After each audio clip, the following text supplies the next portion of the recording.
C'est bon. Bonjour à tous, donc, je suis Antoine Holbeck, je travaille dans le département d'innovation thérapeutique à Gustave-Roussy et donc je vais vous parler aujourd'hui de chimiothérapie et foie. Vaste sujet, donc j'ai aucun conflit d'intérêt à déclarer. Donc les objectifs qui étaient demandés, c'était d'essayer de connaître les complications hépatiques des chimiothérapies, de connaître la prise en charge thérapeutique de ces complications hépatiques et puis finalement de voir les indications et contre-indications de la chimiothérapie chez les patients cirrhotiques.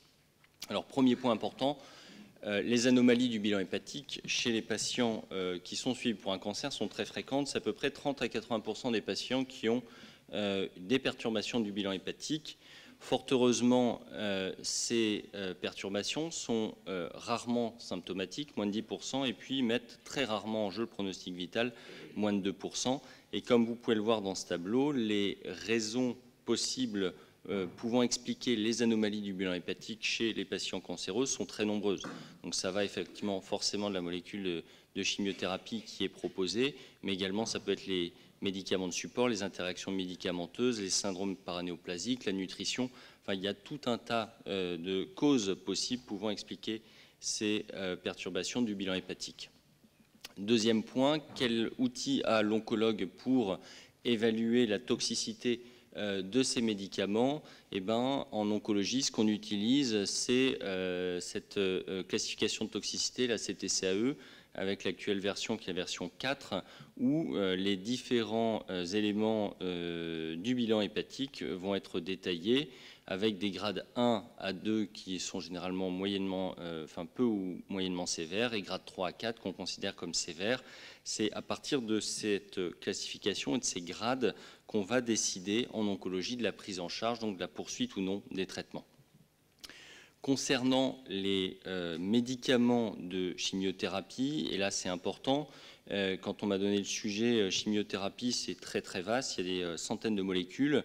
Ce qu'il faut bien comprendre actuellement, c'est qu'on est en train de changer complètement.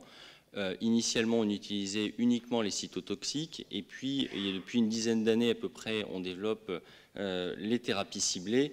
Et actuellement, il y a un énorme boom de l'immunothérapie, et donc je vais vous détailler un petit peu tout ça. Donc, pour ce qui est des cytotoxiques, globalement, pour avoir une image, on bombarde tout ce qui se réplique dans l'organisme, et donc on a forcément des effets secondaires sur toutes les cellules qui sont en multiplication. Et je vous dirai tout à l'heure, mais les hépatocytes finalement répliquent peu et donc généralement sont épargnés. Les thérapies ciblées, le principe c'est à l'intérieur de la cellule tumorale, on vient bloquer des cascades de signalisation. Et l'avantage de ces traitements, c'est que beaucoup de patients sont répondeurs. Quand on donne le bon traitement au bon patient, donc il y a la bonne mutation, et ben, le plus souvent ils répondent. L'exemple ici d'un patient qui a un mélanome, qui a une mutation BRAF. Et quand on donne un inhibiteur BRAF, et ben, le patient il répond très bien. Il y a quasiment une réponse complète après 15 semaines de traitement. Le gros problème de ces traitements, c'est l'échappement. Et on voit que 23 semaines après le début du traitement, finalement, il rééchappe et ça révolue. On a l'impression d'être revenu au stade initial. Au niveau des thérapies ciblées, on voit que ça a permis d'augmenter les survies. La majorité des patients répondent, comme vous le voyez ici, mais finalement, quand on se met à long terme, et bien, comme tous les patients récidivés, finalement, il y a peu de survivants à très long terme. Pour ce qui est de l'immunothérapie, le paradigme a complètement changé. Historiquement, tous les traitements ciblaient la cellule cancéreuse. Là, actuellement, avec l'immunothérapie, on vient cibler le lymphocyte et on va réactiver le lymphocyte pour qu'il agisse directement sur la cellule cancéreuse. Alors, l'immunothérapie, pourquoi je vous en parle? Parce que c'est quelque chose qui est en plein développement et depuis cette année, il y a eu des AMM qui sont tombés, notamment dans les cancers du poumon, donc vous allez forcément voir des patients qui seront traités par ce type de traitement. Dans le mélanome également, il y a eu des AMM de ces traitements. Et puis actuellement, il y a déjà une quinzaine de cancers pour lesquels on a montré qu'il y avait vraiment des taux de réponse qui semblaient très intéressants. L'avantage de l'immunothérapie, là, c'est que finalement, il y a un plus faible nombre de patients qui va répondre. Vous voyez ici, le nombre de patients qui meurent est quasiment égal au placebo. Mais par contre, quand il y a des réponses, ces réponses, elles peuvent être très prolongées dans le temps. Et c'est ce qui est intéressant avec ce type de traitement. Donc, premier cas clinique, Donc c'est un homme de 75 ans, tabagique, 60 paquets années, il a un bon état général. Il a un carcinome épidermoïde bronchique, il a des métastases pulmonaires osseuses surrénaliennes, il a reçu une première ligne classique, cisplatine, gemcitabine, Sicure, il a une réponse, puis il a progressé, deuxième ligne, du Taxol et de l'Avastin, bevacizumab, il est stable puis progresse. Il a un bilan hépatique, comme vous voyez ici, qui est normal, avec des transaminases normales, une bile totale à 5 micromoles. Les traitements concomitants sont ceux-là, donc il a du durogésique, du paracétamol pour les douleurs, du bromazépam et de l'Ixgeva pour ses métastases osseuses. Il reçoit, ce patient, une première cure de traitement avec un anti-PD1 le 16 juillet. Et ici, je vous montre en fait le bilan hépatique qu'on a constaté donc juste avant ici, ce qui devait être la deuxième injection.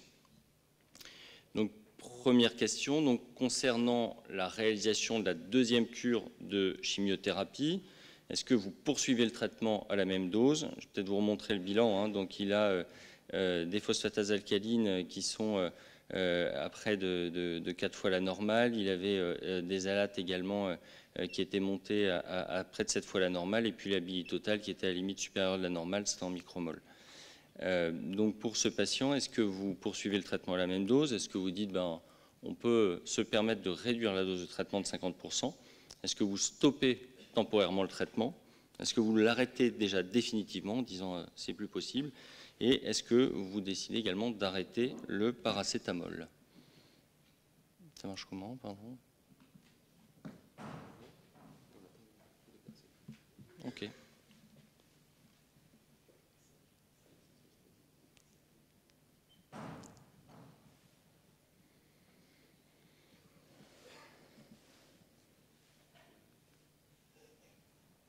D'accord, donc majoritairement, donc vous stoppez temporairement le traitement et vous arrêtez le paracétamol. Et effectivement, c'est ce qui a été fait pour ce patient. Donc on a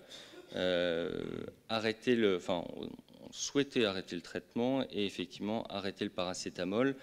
Alors les recommandations qui existent actuellement pour ce type d'immunothérapie, elles sont assez minces, elles sont essentiellement issues des laboratoires qui développent les médicaments. Mais dans la situation présente, finalement, le patient il a des transaminases à plus de 5 fois la normale, il a une bile qui est à la limite supérieure à la normale. Et dans ces conditions, ce qui est recommandé, c'est d'arrêter pour l'instant le traitement et puis de surveiller l'évolution hépatique toutes les 48 heures. Malheureusement, le patient, le bilan hépatique en fait n'a pas été regardé. Ça arrive partout. Le patient finalement a reçu la deuxième cure de chimiothérapie et je vous montre donc l'évolution de son bilan.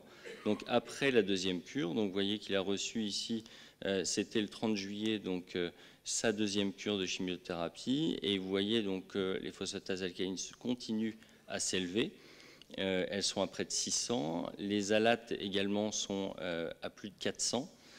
Et puis la bilirubine totale, après la deuxième injection, elle grimpe et elle est actuellement à 40 micromoles. Le TP restait conservé à 78%. Concernant le bilan étiologique, donc il a eu une écho qui ne montrait pas d'obstacle. Il y avait toutes les sérologies qui étaient négatives. Pour les médicaments, il n'y avait pas eu de changement en dehors de l'immunothérapie. Il y avait un coefficient de saturation normal, il y avait les anticorps qui étaient également normaux et les immunoglobulines normales. Dans cette situation, quelle est votre prise en charge? Est-ce que vous allez hospitaliser le patient pour poursuivre la surveillance? Est-ce que vous réalisez une biopsie hépatique? Est-ce que vous débutez les corticoïdes? Et est-ce que vous débutez d'emblée un traitement plus intense avec des corticoïdes associés donc au mycophénolate mofétyle?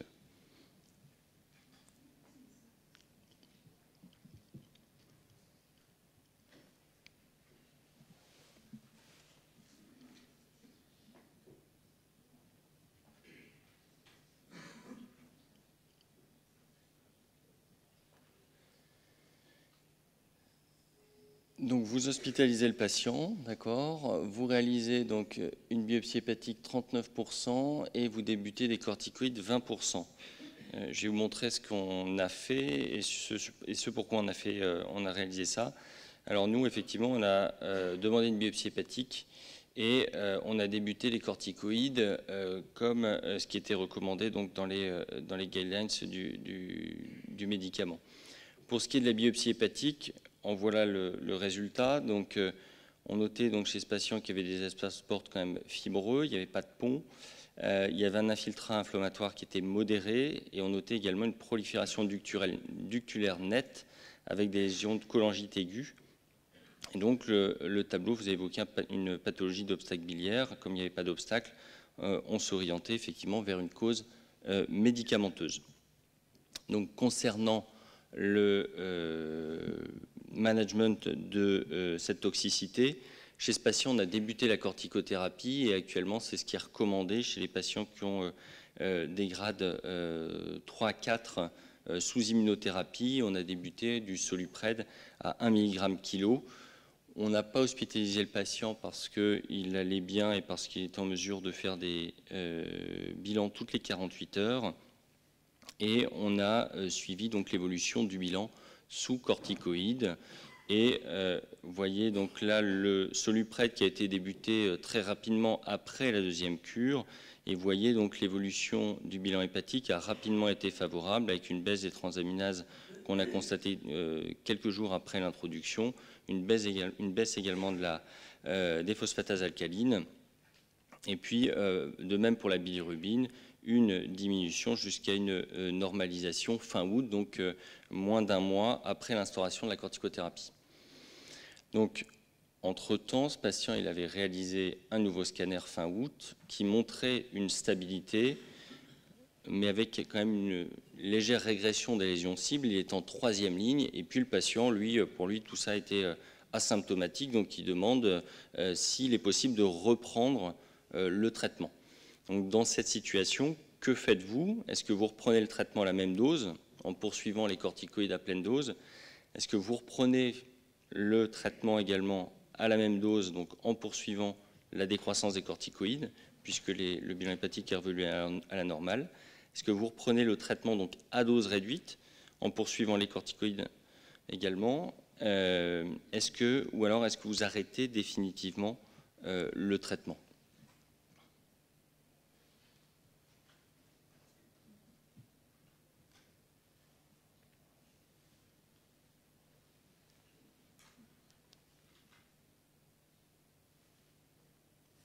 D'accord, donc je vois que les avis sont partagés. Alors, ce qui a été fait, effectivement, n'est pas du tout consensuel. Donc là, ce n'est pas une recommandation, mais c'est ce qui a été proposé chez le patient. Et donc, on pourra en discuter après.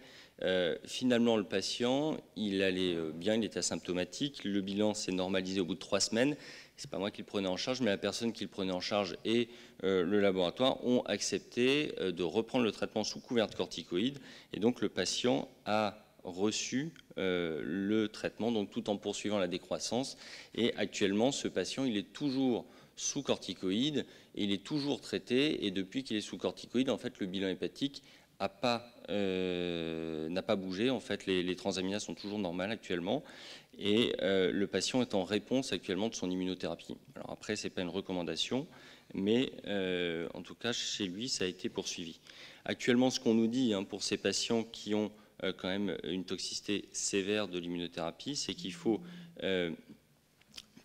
débuter donc le traitement par corticoïdes. Ce qui nous est dit également, c'est qu'il faut faire une décroissance sur au moins 1 mois de temps, donc il faut les poursuivre de manière prolongée. Et puis, en cas de non-amélioration rapide, il peut être discuté donc l'association avec du mycophénolate mofétyle. Et puis, également, s'il n'y a pas de réponse, parfois l'utilisation d'autres immunosuppresseurs. Donc, vous voyez, c'est une prise en charge assez agressive pour ces patients. Concernant donc l'hépatotoxicité de ces immunothérapies, il y a quelques éléments actuellement qu'on commence à connaître. Le délai de survenue, il est plutôt retardé. Donc, vous voyez, c'est la courbe jaune. Généralement, ça commence plutôt aux alentours de la 6e, 7e semaine.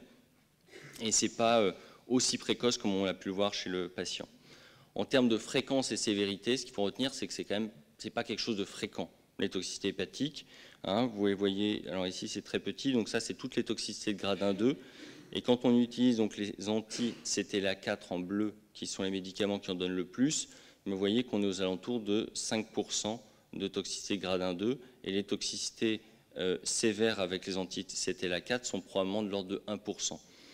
Pour ce qui est des anti-PD1 ou PDL1, là, la toxicité elle est encore plus faible, elle est de l'ordre de 2% pour les deux types, et puis pour les toxicités vraiment sévères de grade 3-4, là encore la toxicité est probablement de l'ordre d'1%, voire inférieure.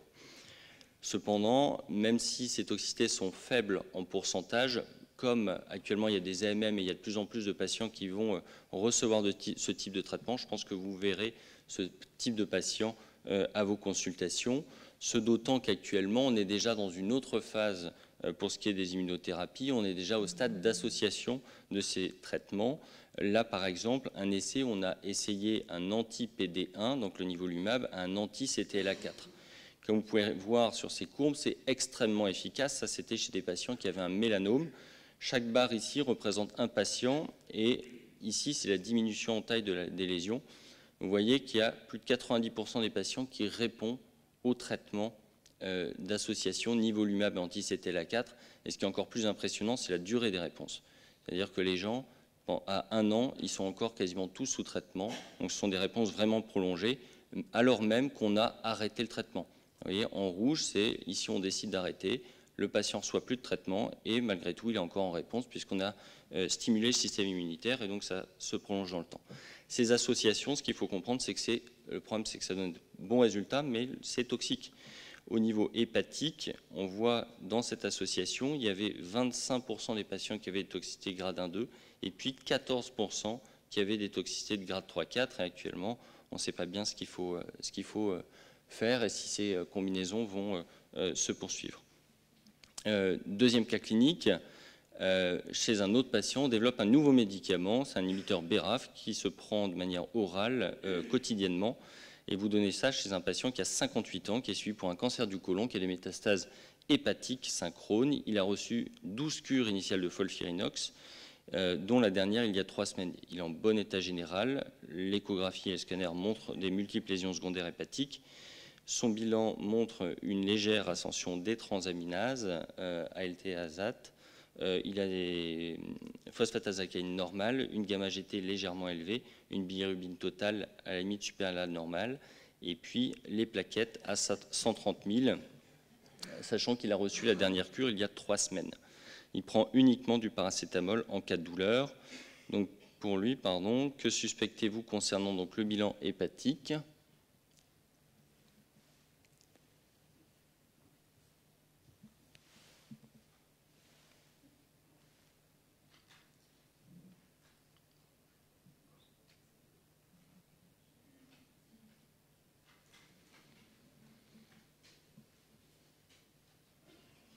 Okay, donc effectivement, donc des anomalies dans cette situation. Finalement, tout peut être envisagé. Hein, donc, effectivement, les anomalies du bilan hépatique peuvent être liées donc à l'envahissement tumoral.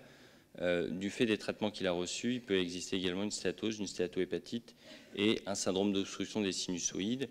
Donc, concernant les cytotoxiques, hein, il y a une susceptibilité des cellules aux chimiothérapies qui est fonction de la prolifération cellulaire. Comme je l'ai dit tout à l'heure, la prolifération des hépatocytes est relativement faible, donc le foie est généralement épargné par les molécules cytotoxiques en dehors d'utilisation à très forte dose.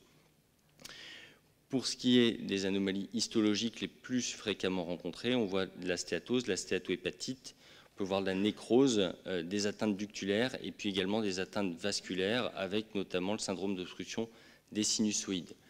Le type d'atteinte, il est effectivement variable selon la molécule utilisée. Donc c'est par exemple très fréquent avec le méthotrexate et absolument inexistant avec des médicaments comme les anti-EGFR, le cetuximab. Donc tout va dépendre de la molécule que vous utilisez et également des doses que vous allez proposer au patient. Pourquoi ici on évoque la stéatose? Parce que le patient a reçu du 5-FU et quand les patients sont sous 5-FU seuls, il y a à peu près 40% d'entre eux qui vont avoir des perturbations du bilan hépatique, une petite cytolyse qui peut être liée à la stéatose. L'irinotécan donne également fréquemment des stéatoses, des stéatohépatites. Ça peut être rencontré jusqu'à chez 50% des patients. Et puis, autre molécule ici que recevait le patient, l'oxaliplatine, donc un dérivé du platine. Cette molécule, elle donne des syndromes d'obstruction des sinusoïdes dans à peu près 20 à 80% des cas selon les séries. Tout va dépendre de la dose utilisée. Ce qui est important de savoir, c'est que ça peut augmenter la morbidité opératoire. C'est dans une étude où on regardait la morbidité post-opératoire après chimiothérapie. Et vous voyez que quand on multipliait les cures de chimiothérapie, là c'était plus de 6, et il y avait quand même une morbidité qui était nettement augmentée. Donc ce traitement, par oxaliplatine, pouvait expliquer chez ce patient l'existence d'un syndrome d'obstruction des sinusoïdes, à minima. Ce n'est pas celui aussi intense qu'on rencontre pour les patients qui ont une greffe de moelle et qui vont avoir la survenue d'un ictère très rapide. Généralement, c'est des syndromes d'obstruction des sinusoïdes qui sont découverts histologiquement et qui sont peu parlants cliniquement. Donc, deuxième étape, donc, prise en charge des complications des chimiothérapies.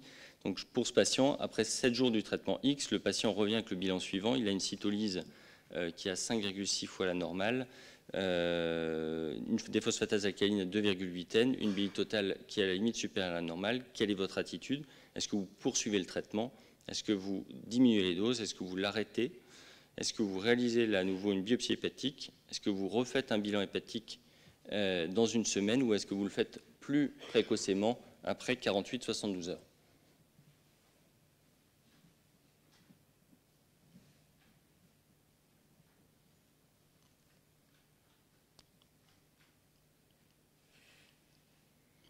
Donc majoritairement, vous arrêtez temporairement le traitement et vous refaites un bilan hépatique dans 48-72 heures. C'est effectivement ce qui est recommandé. Donc actuellement en oncologie, ce qu'on utilise comme recommandation par rapport au management de ces toxicités hépatiques, c'est des recommandations qui ont été émises par la FDA. En fait, ça s'appelle Guidance for Industry, en fait, pour savoir quelle est la conduite à tenir pour les patients qui ont des anomalies du bilan.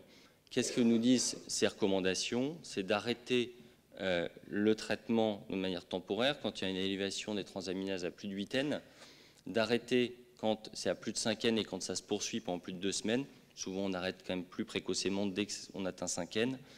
D'arrêter également quand il y a une élévation à plus de 3 N et que la bili là, commence à s'élever, ou alors quand il y a une élévation plus faible, mais là avec des symptômes comme la fatigue, les nausées, vomissements ou les douleurs hépatiques.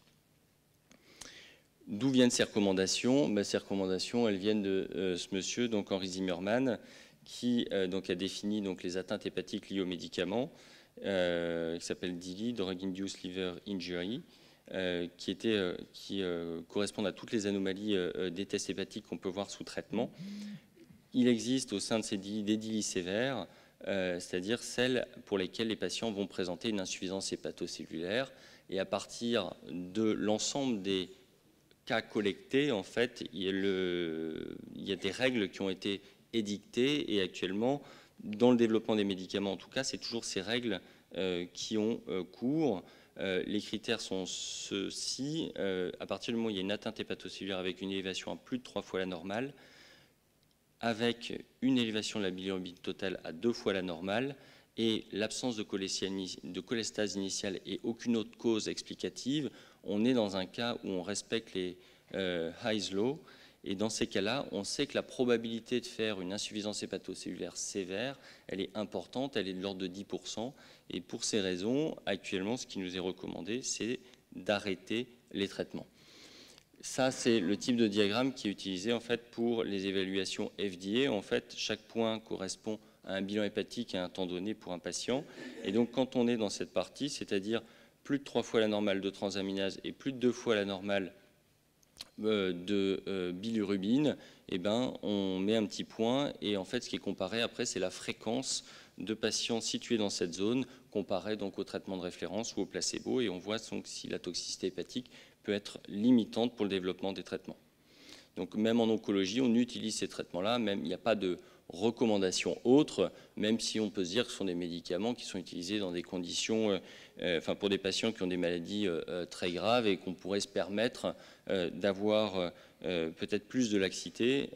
Actuellement, c'est toujours ces critères qui prévaut pour le traitement, pour la poursuite ou l'arrêt du traitement. Pardon. Dernier point, donc, je vais faire très bref, donc, sur les indications et contre-indications des traitements chez les cirrhotiques. Un point important, donc le métabolisme des chimiothérapies. Il n'y a pas que la cirrhose, c'est-à-dire que les cytochromes P450 peuvent être également, leur taux peut varier selon d'autres facteurs. Et par exemple, là, dans cette étude, ils évaluaient le taux de CYP3 à 4 en fonction d'un critère assez bête qui était la CRP, en fonction donc, de l'existence d'un syndrome inflammatoire ou non. Et lorsqu'il existe un syndrome inflammatoire, on voyait que les patients faisaient plus de toxicité. Quand il y avait un syndrome inflammatoire, il y avait une baisse du cytochrome P3 à 4, et les patients qui avaient une baisse du cytochrome P3 à 4 avaient plus fréquemment des toxicités de grade 3-4. Donc ça, c'est un point important. Il n'y a pas que la cirrhose, le contexte également peut expliquer, donc l'existence d'un syndrome inflammatoire par exemple, la dénutrition, peuvent expliquer les surtoxicités. Pour ce qui est des patients cirrhotiques, donc il y a plusieurs choses qui vont intervenir. Il y a les cytochromes, il y a également la clairance et notamment le débit hépatique. On sait qu'il change chez ces patients cirrhotiques. Pour ce qui est des cytochromes, certaines vont rapidement diminuer. Par exemple, c'est le cas du CYP2C19. Dès qu'il y a une insuffisance hépatique, ce cytochrome est bien moins présent. Et puis d'autres vont être beaucoup plus conservés au cours du temps. Par exemple, c'est le cas du CYP2E1. Donc il y a une variation de ces cytochromes, une atteinte différente en fonction de la gravité du traitement. Actuellement, pour les patients donc, avec une cirrhose, il y a des recommandations qui existent pour différentes molécules. Ici, je vous ai fait un listing. Je pense qu'il est impossible de tout retenir. Là, ici, ce sont pour les traitements cytotoxiques. Il y a des recommandations. Vous voyez, tous les cytotoxiques. Ça, pour toutes les thérapies ciblées. D'autres recommandations, vous voyez qu'on ne peut pas faire le listing de toutes les molécules tellement il y en a. Ce qui est important actuellement de comprendre, c'est que la FDA demande de plus en plus des études spécifiquement chez les patients qui ont des perturbations du bilan hépatique pour voir quel est le métabolisme et voir s'il faut modifier les doses. Juste un petit point sur le sorafenib.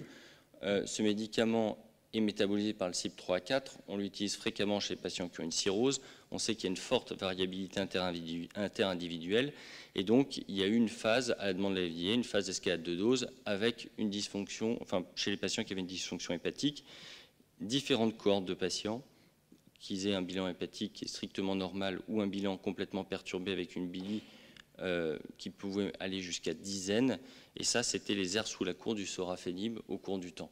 Ce qu'on peut voir, c'est qu'il n'y avait aucune différence de PK du sorafenib et de ses métabolites entre les différents groupes. Donc quand on interprète ces données, on a l'impression qu'il n'y a pas de différence, qu'il n'y a aucune différence de toxicité, enfin d'exposition à la molécule en fonction du bilan hépatique. Cependant, quand on retourne à la clinique et qu'on compare certaines études, là c'est l'étude SHARP donc, qui a été faite dans les CHC, donc tous les patients avaient une cirrhose. Là c'est l'étude TARGET, c'est les patients qui avaient un cancer du rein avec du sorafenib donné à la même dose. Quand on regarde de manière précise ces données, on voit quand même que les taux de réduction de dose et les taux d'interruption du médicament ont été 2 fois plus fréquents pour les patients qui avaient une cirrhose par rapport aux patients qui n'en avaient pas dans le cas du cancer du rein. Donc en conclusion, donc, les anomalies du bilan hépatique sont fréquentes, rarement sévères. Il faut s'adapter aux nouveaux traitements et je pense que vous allez être confronté à ça, devoir définir des guidelines de prise en charge pour ces immunothérapies. Dans le cadre du développement et de l'utilisation, je pense qu'actuellement, nous, on respecte toujours ces critères de cytolyse et d'élévation de la bilirubine. Et puis, actuellement, pour les patients cirrhotiques, il faut vérifier et utiliser les recommandations d'adaptation posologique qui existent. Merci beaucoup.